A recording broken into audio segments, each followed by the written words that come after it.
무심히 흘러가는 나날, 늘 그렇듯 당연하게 맞이하는 아침. 여러분은 인생에서 몇 번의 아침을 더 맞게 될지 궁금해한 적이 있으신가요?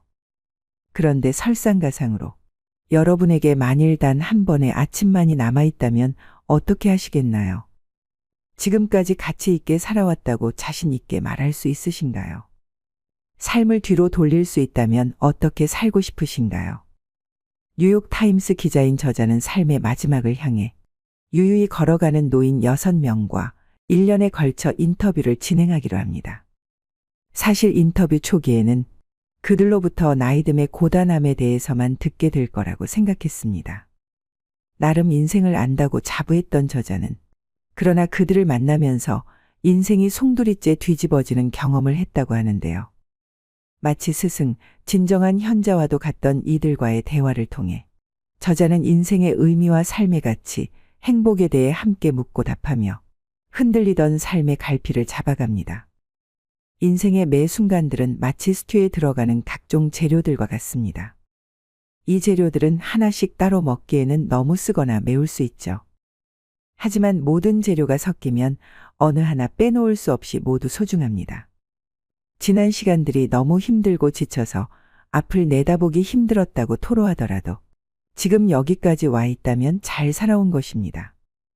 이제부터는 당신을 힘나게 했던 것, 당신의 마음이 이끄는 방향을 찾아 조금만 더 확신을 가지고 발을 내디디면 됩니다. 오늘은 만일 나에게 단 한 번의 아침이 남아있다면 책을 바탕으로 감사의 힘, 행복을 선택하는 법, 죽음을 받아들이는 법 등 내 삶의 가치를 찾는 6번의 인생 수업에 대해 말씀드리겠습니다. 6번의 인생 수업 첫 번째, 행복의 선택은 자신에게 달려있다. 좋았던 때는 또렷하게 기억하고 힘들었던 때는 잊어버리는 그들의 선택적 기억력이 일상생활에 도움이 된다는 사실을 나는 시간이 흐르면서 깨닫게 되었다. 그들은 몸에서 일어나는 변화에는 어쩔 도리가 없었지만 더 긍정적인 효과를 얻을 수 있도록 자신의 과거를 마음대로 다듬어낼 수는 있었다. 나는 내 인생을 돌아볼 때 행복했다고 생각을 해. 루스는 마치 과거에 행복했는지도 우리가 결정할 수 있다는 듯 말했다. 기억 속에 남아있는 힘든 경험들도 현재에 큰 영향을 미쳤다. 그들은 대공황을 버텨냈고 배우자가 서서히 하늘나라로 떠나는 모습까지 지켜보았다. 대화를 하다 보면 루스는 가끔씩 어머니와 남편, 언니가 세상을 떠나기 전 자신이 수년간 그들을 돌봐줬던 이야기를 꺼내고는 했다. 특히 자매들 중에 가장 똑똑하던 언니는 오랜 기간 알츠하이머병에 시달리다가 하늘나라로 떠났다.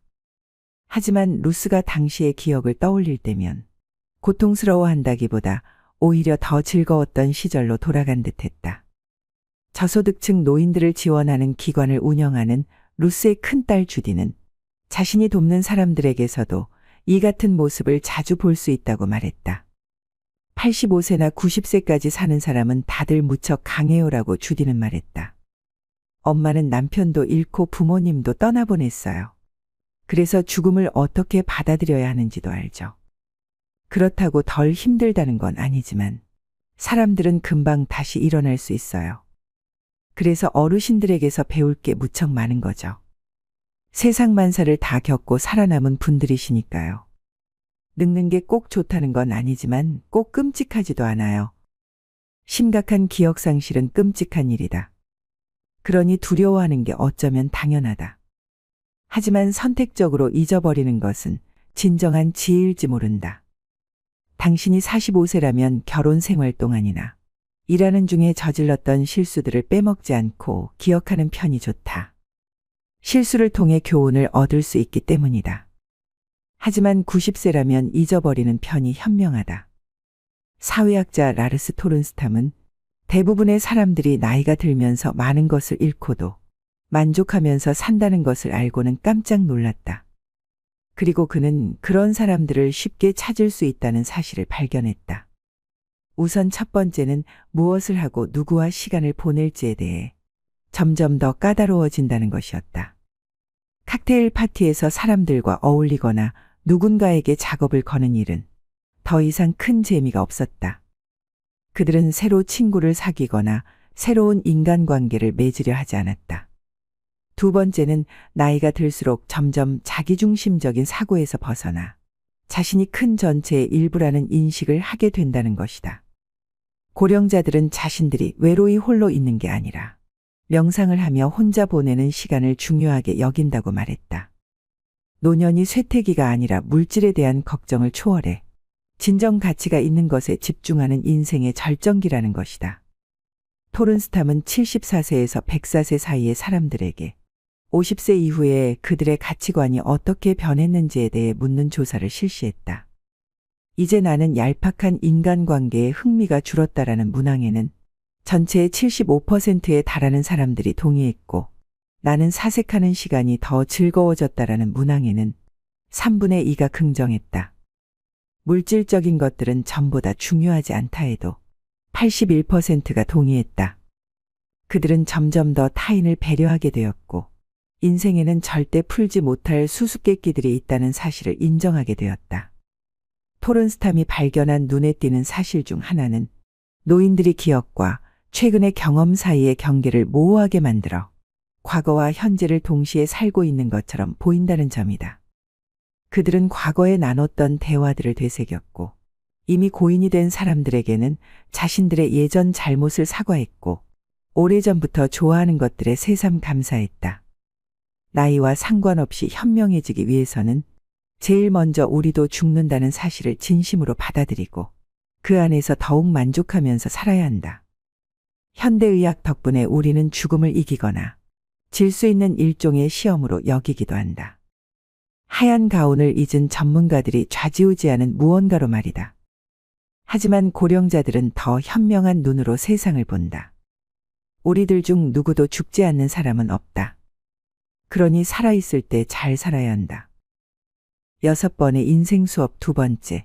조금만 더 일찍 알았다면 좋았을 것들. 요양원에서 지내던 어느 날, 나는 그에게 젊은이들이 노년에 대해서 꼭 알아야 할 것이 무엇인지 물었다. 질문을 듣고 그는 난감해하는 기색이었다. 왜냐하면 노년은 다른 어느 시기와 마찬가지로 그저 인생의 한 부분일 뿐이었다. 오늘은 어제와 크게 다르지 않았고 내일도 오늘과 크게 달라질 리 없었다. 옷에 단추를 잠그거나 허리를 굽히는 게 어려워지고 신발끈을 묶거나 할 때 등이 아프지. 아니면 거울을 보거나 하얗게 세어버린 머리카락들을 발견했을 때 말이야. 그런데 그런 건 하나도 놀랍지도 않아. 그런 날들이 오고 있다는 걸 알잖아. 그냥 살아가는 과정이야. 이 나이에서 다른 나이로 가는 거지. 나는 특별히 달라진 기분이 안 들어. 그가 말했다. 프레드는 나와 달리 당연히 자신의 아파트로 돌아갈 수 있을 거라고 믿었다. 늘 거울을 들여다보았고 살만한 가치가 없는 상태가 언제인지에 대해서도 전혀 생각해보지 않았다. 요양원 침대 위에 누워있든 몸값이 수십억에 달하는 여배우들과 지폐를 가득 채운 욕조 안에 들어가 있든 살아가는 건 마찬가지였다. 내게는 무척 심각해 보이던 건강 문제들도 그에게는 그저 익숙한 일일 뿐이었다. 나이는 아무나 먹는 게 아니다. 미국의 영화배우 베티 데리비스가 했다는 유명한 표현이지만 사실 완전히 틀린 말이다. 나이는 아무나 먹는다. 현대의학 덕분에 결국 거의 누구나 늙게 된다. 세월이 몸을 공격하는 날이 짧든 길든 오래 사는 사람들은 어느 시점에서건 몸이 노화되기 마련이다. 하지만 노년이란 과연 무엇일까? 대부분 우리는 그것을 일종의 판결로 만들었다. 너무 늦기 전인 20대쯤부터 현명하게 요가를 시작했다면 일어나지 않았을 일처럼 여기고 있는 것이다. 다시 말해서 노년은 그때를 살아보지 않은 이들이 규정해 놓은 개념이다. 인생 중반을 살아가는 사람들이 인생의 전성기는 바로 중년이라고 주장하면서 젊은이들의 의견은 유치하고 어리석으며 고령자들의 의견은 노망이 나서 주절거리는 소리 정도로 치부해버린다. 고령자들과 젊은이들이 각각 노년을 바라보는 방법이 어떻게 다른지 나와 내 어머니를 보면 알 수 있다. 어머니는 운동을 하거나 살을 빼지 않겠다고 하셨다. 만성적인 등의 통증을 꾸준히 덜어줄 수 있는 방법은 그것뿐이었다. 게다가 물리치료는 사기라고 하셨다. 어머니가 사시는 건물에 실내 수영장이 있었지만 수영복을 갈아입기가 너무 힘들다면서 그것마저도 하지 않으셨다. 오전 10시에 열리는 태극권 수업은 너무 이른 새벽이라 반대하셨다. 등과 다리의 통증이 심해지면서 동생들과 나는 어머니에게 전동 휠체어를 타지 말라고 말씀드렸다. 한 번 걷기를 멈추면 폐도 운동을 하지 못하고 몸 전체에 안 좋은 영향을 미치게 될 거라는 이유였다. 하지만 내가 틀렸다. 휠체어 덕분에 어머니는 더 자유롭게 미술관에 가거나 연극을 보러 다니실 수 있었다. 그때 나는 받아들이고 적응해야 한다는 것을 깨달았다. 남은 시간이 많지 않은 사람에게는 어쩌면 단기적인 해결책들이나 그냥 받아들이는 자세가 최선일 수도 있다. 그리고 우리는 모두 시간이 많지 않다. 고령자들은 본능적으로 이 사실을 더 잘 이해하고 있을 뿐이다. 6번의 인생 수업 중 2가지를 말씀드렸습니다. 자신의 가치를 높이는 삶의 태도에 대해 배우고 싶은 사람, 행복을 어디에서 찾아야 할지 아직 모르겠는 사람, 소중한 단 한 번의 삶을 정말 제대로 살아보고 싶은 사람, 해가 기울 무렵 끝내 후회하는 하루를 맞이하고 싶지 않은 이들에게 만일 나에게 단 한 번의 아침이 남아있다면 책을 강력히 권합니다. 독일의 위대한 문인 괴테의 인생과는 우리의 문명은 겨울철 과일나무와 같다. 그 나뭇가지에 다시 푸른 잎이 나고 꽃이 필 것 같지 않아도 우리는 그것을 꿈꾸고 그렇게 될 것을 잘 알고 있다. 이처럼 즐거운 노후를 보내기 위해 의식해야 할 3가지가 있습니다. 첫째, 새로운 취미나 인간관계에 개방적이다. 새로운 취미에 도전하거나 인간관계를 받아들이거나 항상 오픈 마인드를 유의하는 것이다. 예컨대 새로운 취미를 하게 되면 그곳에서 새로운 인간관계가 생긴다. 레벨업 하고 싶다, 작품 전에 출품하고 싶다라고 하는 목표를 가지는 것도 좋고 동아리에 참가해 임원이나 담당을 맡는 것도 좋다. 즉 인간관계, 목표, 공헌이라는 즐거운 노후를 보내는 3가지 포인트가 중요하다. 둘째, 여유 있는 노후 계획을 세운다. 시간적으로 자금적으로 여유를 가지고 계획을 세우는 것도 포인트다. 시간이 없다, 돈이 없다 등 없다는 감각은 기분을 피폐하게 만든다.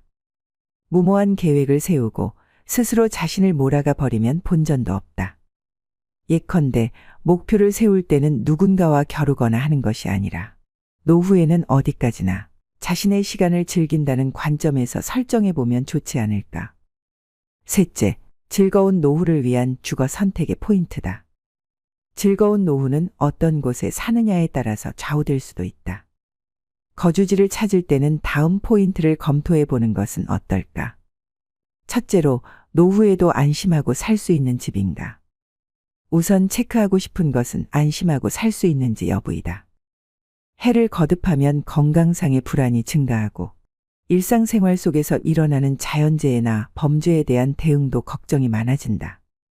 주위 환경 등 주거 환경의 안전 안심이 확보되어 있는지 꼭 체크해 본다.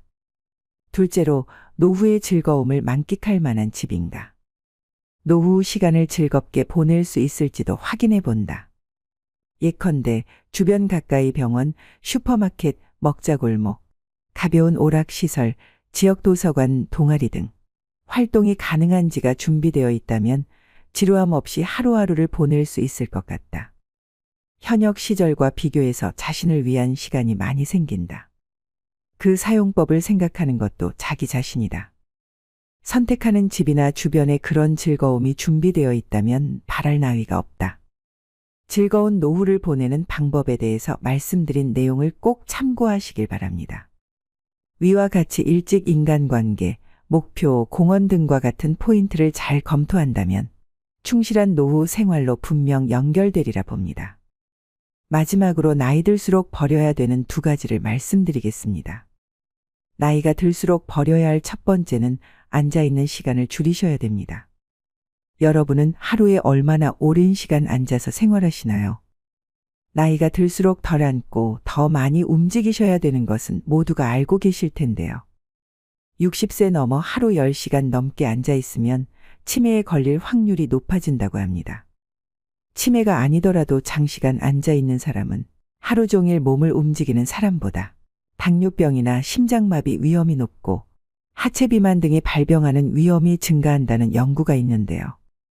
자식들이 출가하고 나가게 되면 억지로라도 움직였던 몸은 그냥 앉아서 TV를 보는 시간이 하루 일과 중 대부분을 차지할 것입니다. 하루에 1시간만 앉아있는 시간을 줄여도 각종 심혈관 질환과 대사증후군 발병 위험이 줄어든다고 합니다.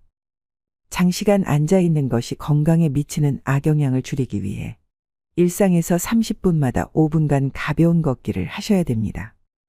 한 연구에 따르면 1,500명의 노인 가운데 가장 오래 앉아 있었던 사람들은 더 자주 움직였던 노인들보다 평균 8년 더 빨리 늙는 것으로 나타났다고 하는데요. 나이가 들어가며 신체 활동이 게을러지면 근육이 급격하게 줄어들고 기력이 떨어지면서 더욱 움직이기 싫은 마음이 생겨날 수 있습니다. 그래서 나이가 들수록 자신에게 맞는 운동 습관을 길들여 건강한 근육을 유지하는 기력을 키워나가야 합니다. 나이가 들수록 움직이면 살고 누우면 죽는다는 말을 떠올리셔야 됩니다. 편하게 쉬려는 마음에서 벗어나 일상에서 많이 움직이는 습관을 길들이셔야 합니다. 매일 규칙적으로 많이 걷는 것도 건강 유지를 위한 좋은 습관 중 하나입니다. 만일 걷지 못하신다면 앉아서 하는 운동 또한 매우 도움이 될 수 있습니다. 앉아서도 가벼운 스트레칭을 자주 해주신다면 몸의 움직임을 늘리는 데 효과가 있습니다.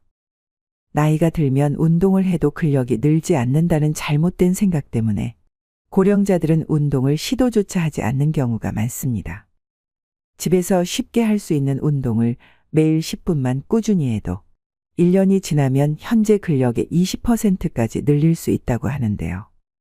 그렇게 되면 노년 건강 유지의 최대 복병인 낙상사고가 줄고 사회 참여 활동은 늘어나고 노년의 허약도 예방됩니다.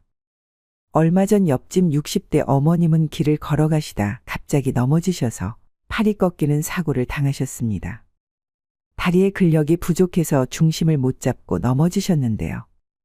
오랫동안 치료받느라 고생하시는 걸 옆에서 본 적이 있어서 미리 근력 운동 조금씩이라도 실천하셔서 예상치 못한 사고에 대비를 하셔야 됩니다.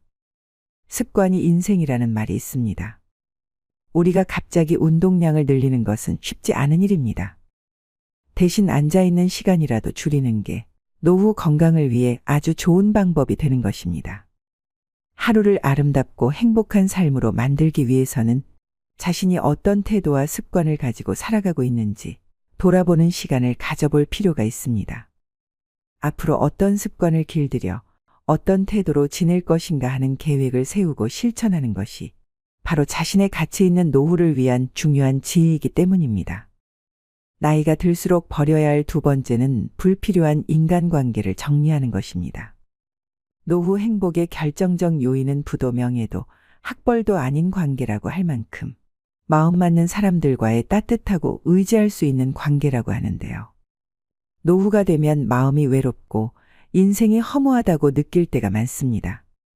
이때 달려와 고민을 함께 나눌 친구가 한두 명만 있어도 성공한 인생이라 할 수 있죠. 하지만 퇴직과 함께 직장 등 공적 관계망은 대부분 눈 녹듯 사라져버리고 사회 속에서 벌어지는 크고 작은 갈등은 노년의 삶의 질을 낮추고 외로움을 증폭시킵니다. 주변에서 맞지 않는 사람과의 인연의 끈을 놓지 못하고 만남을 유지하면서 스트레스를 받는 사람들을 흔히 볼 수 있습니다. 특히 살아온 세월 속쌓인 갈등이 폭발하면서 관계가 망가질 때도 많습니다. 배우자 및 자녀와의 갈등이나 오래 알고 지낸 친구와의 불협화음 등이 이 경우에 해당하죠. 불필요한 인간관계는 늙음을 의식하기 시작하는 50대부터 하나씩 내려놓으면 편해진다고 합니다. 자녀들이 부모 품을 떠나 독립하고 나면 지켜야 하는 것들이 점점 적어집니다. 그러면 자연스럽게 이제껏 무리해서 만나야만 했던 사람들도 줄어들게 됩니다. 물은 나이를 먹으면 체력도 기력도 젊었을 때와 같지 않게 되니 굳이 의미 없는 인간관계에 힘쓸 여유가 없어집니다. 그러니 참아가며 사람을 만나는 일은 피곤하기만 하죠. 나이 들어서 체력이 떨어지는 만큼 인간관계에도 에너지 절약이 필요합니다. 여기서 가족만큼은 예외라고 말씀하시는 분들도 계실 것 같은데요. 결국은 가족도 같습니다. 그저 너무 가까이 가지 않는 것이 요령이죠. 관계에서 오는 스트레스를 줄이고 싶다면 사람보다는 고독과 친해지셔야 합니다. 혼자서 시간을 잘 보낼 수 있게 된다면 내 인생에서 진정으로 필요한 인간관계 또한 분명해질 거라고 생각합니다. 나이가 들어갈수록 그냥 아는 사람 100명보다 나를 잘 알아주는 사람 1명이 더 귀합니다. 그대로의 나를 받아들이는 소수의 사람과 편안하게 만나면서 평온한 노후를 보내셔야 됩니다. 은퇴 후 인간관계라는 한 연구에 따르면 배우자와 함께하는 시간을 줄이고 싶다고 대답한 은퇴자가 늘리고 싶다고 한 은퇴자보다 6배나 많았다고 하는데요. 이 같은 문제들을 비추어 볼 때 은퇴 후에도 원만한 대인관계를 유지하려면 삐걱대는 관계를 정비하는 것도 중요합니다. 가족 또는 가까운 지인 간 어긋난 부분을 개선하고 줄어든 인맥을 새롭게 채워나가야 사람 냄새 풍기는 노후 생활을 즐길 수 있습니다. 행복하고 건강한 노년을 만드는 것은 사람들과의 질적인 관계에 달려 있습니다. 놀라운 것은 나에게 이로운 관계가 행복뿐 아니라 노후의 신체적 건강까지 영향을 준다는 사실이죠. 누군가 인생은 나를 알아주는 한두 사람 붙잡고 사는 거라고 하더군요. 나이 들어서도 너무 관계에 연연하다 보면 자신에게 소홀해지곤 합니다. 그럴 때 일수록 잠시 멈춰서 자기 자신을 챙겨보시면 좋겠습니다. 오늘의 영상 어떠셨나요? 아무리 후회해도 지난 날은 돌아오지 않습니다. 내일 일은 아무도 모릅니다. 내일은 내일의 바람이 붑니다. 그것이 인생입니다. 그러므로 자신의 인생을 있는 그대로 받들이기만 하면 됩니다. 어떤 것이라도 두려워하거나 걱정하지 마세요. 원하는 일을 하고 먹고 싶은 음식을 먹고 만나고 싶은 사람을 만나고 하고 싶은 말을 하면서 살면 됩니다. 이것이 행복한 노후와 불행한 노후를 가르는 기준입니다. 불량 노인이어도 됩니다. 사람 좋은 척하면 건강이 불량해집니다. 여태까지 사람들의 눈치를 살피고 사양하느라 하고 싶은 일을 참으며 살아오셨을 겁니다. 지금까지 애쓰고 고생하며 살아왔으니 앞으로는 원하는 대로 살아보셔야 합니다. 오늘도 노후의 지혜와 함께해 주셔서 감사드립니다. 황금빛으로 무르익어가는 여러분의 지혜로운 인생을 언제나 응원합니다.